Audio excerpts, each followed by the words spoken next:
स्वागत है आपका फिर से इस क्लास में।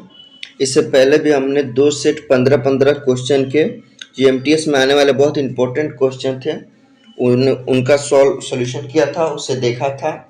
आगे चलिए बढ़ते हैं, फिर इस क्लास में हम और नए 15 क्वेश्चन देखेंगे और ये भी बहुत महत्वपूर्ण होंगे आपके एग्जाम में। ये एमटीएस जीडी, जो जीडी का भी न्यू फॉर्म आने वाला है, 27 अगस्त से अप्लाई होने वाला है फॉर्म। वो जो एग्जाम होगा उसमें भी ये बहुत कारगर साबित होगा आपके लिए। आगे बढ़ते हैं, पहले क्वेश्चन की तरफ देखते हैं। निम्नलिखित में से किस वैज्ञानिक उपकरण का उपयोग वायुमंडलीय दबाव मापने के लिए किया जाता है? तो इसमें आपका जो ऑप्शन डी है, बैरोमीटर। बैरोमीटर का यूज किया जाता है वायुमंडलीय दाब को, यानी एटमॉस्फेयर के प्रेशर को मापने के लिए बैरोमीटर का यूज किया जाता है। और जो एमीटर है, इसका यूज होता है, इसका यूज आपका एसी और डीसी, एसी डीसी करंट को मापने के लिए किया जाता है। दीप्तिमीटर ये प्रकाश की तीव्रता को मापता है। ये जो आपका है, ये प्रकाश की तीव्रता को मापता है। और जो आपका ये बोलोमीटर है, ये तापमान मापता है। बोलोमीटर क्या मापता है? तापमान। याद रखिएगा, ये क्वेश्चन घुमा फिरा के किसी का भी पूछ सकते हैं। इसमें बैरोमीटर पूछा है, आगे पूछ देगा प्रकाश की तीव्रता किससे मापी जाती है, तो आप दीप्ति मापी से, यंत्र से मापी जाती है। बढ़ते हैं नेक्स्ट क्वेश्चन की ओर। क्वेश्चन नंबर 2, एक कैलोरी ऊष्मा ऊर्जा लगभग कितने जूल ऊर्जा के बराबर होती है? आप याद रखिएगा, एक कैलोरी ऊर्जा जो है वो लगभग 4.2 जूल यांत्रिक ऊर्जा के बराबर होती है। और आपसे एग्जाम में उल्टा भी पूछ देता है 1 जूल बराबर कैलोरी पूछ देता है। तो आप कहिएगा जो 1 जूल बराबर होता है 1/4.12, ये आपका 0.24 के बराबर आएगा। तो ये आप याद रखिएगा, जो आपकी 1 जूल की वैल्यू, मतलब 1 joule is equal to calorie में आपकी वैल्यू आएगी वो 1/4.12, 1/4.12 बराबर 0.24 के बराबर आएगा, जो ऊपर वाला ऑप्शन ए है। लेकिन ये उल्टा जब होगा इसका तब होगा ये। चलिए बढ़ते हैं नेक्स्ट क्वेश्चन की ओर। क्वेश्चन नंबर 3, निम्नलिखित में से कौन सा तरल सोना और प्लेटिनम जैसे उत्कृष्ट धातुओं को घोल सकता है? तो इसमें से कौन सा एसिड है जो सोना और प्लेटिनम जैसे उत्कृष्ट धातुओं को घोल सकता है? तो इसमें आपका अम्लराज, जिसको एकारोजिया भी कहते हैं, वो घोल सकता है। जैसे सोने या चांदी पे, जो सोने चांदी प्लेटिनम पे जो जंग लग जाता है सोने पे, उसे एकारोजिया अम्लराज से ही साफ किया जाता है। सोना बिल्कुल पहले जैसा चमकने लगता है। चलिए बढ़ते हैं नेक्स्ट क्वेश्चन की ओर, जो आपका क्वेश्चन नंबर 4 है। निम्नलिखित में से कौन से तत्व आवृत्ति सारणी में एक ही समूह में शामिल हैं? वह आपका ऑप्शन नंबर डी हो जाएगा। ऑप्शन नंबर डी, ये एक ही आवृत्ति में शामिल होते हैं, याद रखिएगा। बढ़ते हैं नेक्स्ट क्वेश्चन की ओर। क्वेश्चन नंबर 5, निम्नलिखित में से कौन सा विटामिन K1 का दूसरा नाम है? जो विटामिन K1 है उसको दूसरे नाम से भी जानते हैं, तो ये ऑप्शन में से विटामिन K1 का दूसरा नाम फाइलोक्विनोन है। ये फाइलोक्विनोन उसका दूसरा नाम है, याद रखिएगा। और साथ साथ ये भी याद रखिएगा, जो इसका राइबोफ्लेविन जो है, उसका जो दूसरा नाम है वो B2 है, B2। और थाइमिन है, उसका जो दूसरा नाम है वो B1 है।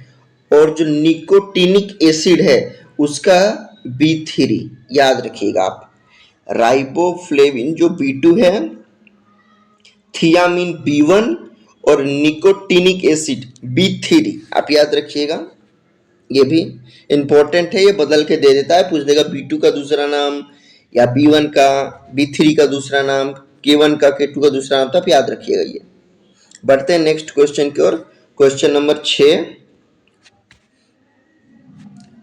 बाल मुख्य रूप से निम्नलिखित में से किस प्रोटीन से बने होते हैं? जो हेयर होते हैं वो निम्नलिखित में से किस प्रोटीन से बने होते हैं? तो वो कीरेटिन से बने होते हैं, आप याद रख सकते हैं, वो कीरेटिन से बने होते हैं, वो आपके कीरेटिन से बने होते हैं। और जैसे आपका जो नाखून है वो भी कीरेटिन से ही बना होता है, आप याद रखिएगा ये। बढ़ते नेक्स्ट क्वेश्चन की ओर। क्वेश्चन नंबर आपका 7, निम्न में से कौन मानव पैर की हड्डी का नाम है? निम्न में से कौन मानव पैर की हड्डी का नाम है? देखिए, एक होती है सबसे बड़ी हड्डी और एक इसमें दिया, तो ये पैर की हड्डी पूछ रहा है, इनमें से पैर की हड्डी कौन सी है? पटेला, पटेला जो है वो पैर की हड्डी है। चलिए आगे बढ़ते हैं नेक्स्ट क्वेश्चन के। क्वेश्चन नंबर आपका 8, हिमाचल प्रदेश को हराकर किसने सैयद मुश्ताक अली ट्रॉफी 2022 का खिताब पहली बार जीता है? याद रखिएगा, पहली बार जीता है मुंबई है, मुंबई ने पहली बार खिताब जीता है। और ये जो इस मतलब इनके जो कप्तान हैं, मुंबई के टीम के जो कप्तान हैं वो अंजिक्या हैं, कप्तान आप याद रखिएगा, अंजिक्या वो इसके कप्तान हैं। आगे बढ़ते हैं क्वेश्चन नंबर 9, भारत सरकार ने किस वर्ष तक शून्य कार्बन उत्सर्जन का लक्ष्य हासिल करने की घोषणा की है? जो भारत सरकार है उसने जब यूएनओ में बैठक हुई थी, वहां सब देशों ने अपने अपने देश को कार्बन मुक्त करने का एक वर्ष बताया है, वर्ष तय किया कि हम यहाँ तक करेंगे, हम वहां तक करेंगे, मतलब हम 2050 तक कर लेंगे, 2030 तक कर लेंगे। तो भारत ने 2070 तक शून्य कार्बन मुक्त होने का मतलब उन्होंने घोषणा की है। आगे बढ़ते हैं क्वेश्चन नंबर 10 की ओर। देश का पहला अंतरराष्ट्रीय फर्नीचर पार्क कहाँ स्थापित किया गया है? देश का पहला अंतरराष्ट्रीय पार्क कहाँ स्थापित किया गया है? तो वो तमिलनाडु है आपका, तमिलनाडु में आपका जो पहला है वो स्थापित किया गया है। कहाँ पर किया गया है? तमिलनाडु, याद रखिएगा। और इस साथ साथ ये भी याद रखिएगा कि जो तमिलनाडु के सीएम, जो तमिलनाडु के सीएम कौन है? वो तमिलनाडु के सीएम एम के स्टालिन हैं, आप याद रखिएगा, एम के स्टालिन। और जो वहां के आपके राज्यपाल हैं, राज्यपाल वो आपके हैं RN रवि, राज्यपाल RN रवि, और वहां के सीएम MK स्टालिन, याद रखिएगा आप, ये महत्वपूर्ण प्रश्न बन सकता है यहां से। बढ़ते हैं अगले प्रश्न की ओर। प्रश्न संख्या 11, प्लेस कॉल्ड हम बुक किसने लिखी है? तो आप याद रखिएगा, ये बुक प्रीति सेनाई ने लिखी है, प्रीति सेनाई ने लिखी है। आगे बढ़ते हैं अगले प्रश्न की ओर। प्रश्न नंबर 12, लोकायुक्त विधेयक पारित करने वाला देश का पहला राज्य बना है? बताइए इनमें से पहला राज्य कौन बना है? महाराष्ट्र, महाराष्ट्र पहला राज्य बना है जिसने लोकायुक्त विधेयक पारित करने का पहला देश का स्टेट महाराष्ट्र बना है।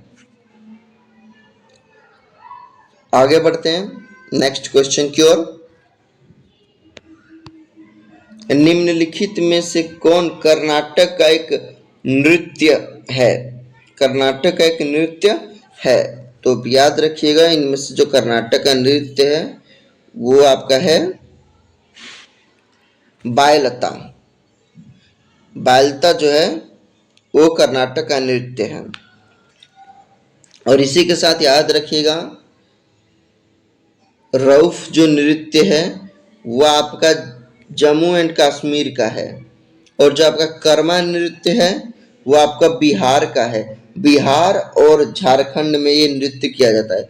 और जो लावा है वो लक्षद्वीप का है।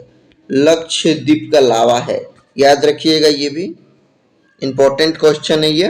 ये बदल के आपको दे सकता है, पूछ सकता है लावा का एक नृत्य बताइए, और उसमें ऑप्शन मतलब वहां पर आपको दे देगा कि बिहार का नृत्य बताइए या झारखंड का बताइए। वहां पर आपको कर्मा दे देगा और पूछ देगा, तो आप याद रखिएगा।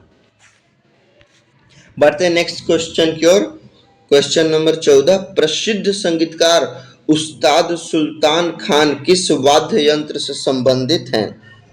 जो यह उस्ताद सुल्तान खान किस वाद्य यंत्र से संबंधित है?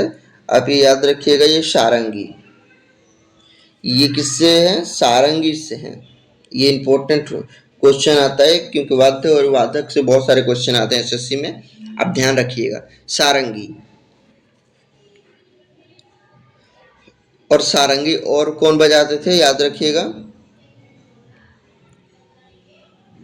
अब्दुल जतीफ खान। अब्दुल जतीफ खान, ये भी याद रखिएगा आप, अब्दुल जतीफ खान। और उनके साथ बजाते थे, अब्दुल जतीफ खान के साथ साबिर खान, याद रखिएगा। अगला प्रश्न 15, बिहार की छठ पूजा किस देवता को समर्पित है? बताइए, बिहार की जो छठ पूजा है वो किस देवता को समर्पित है? तो वो सूर्य देव को समर्पित है। याद रखिएगा आप, ये पूजा लगभग 3 दिन चलती है और ये सूर्य देव के लिए होती है।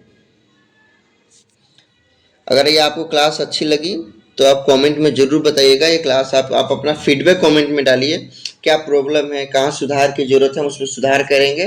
और आप प्लीज़ वीडियो को लाइक कर दीजिए और चैनल को सब्सक्राइब कर दीजिए, ताकि जो भी नया अपडेट आए, जो भी नया वीडियो आए, तो सबसे पहले आप तक पहुँचे और आप हमेशा अपडेटेड रहें एग्जाम के लिए। धन्यवाद।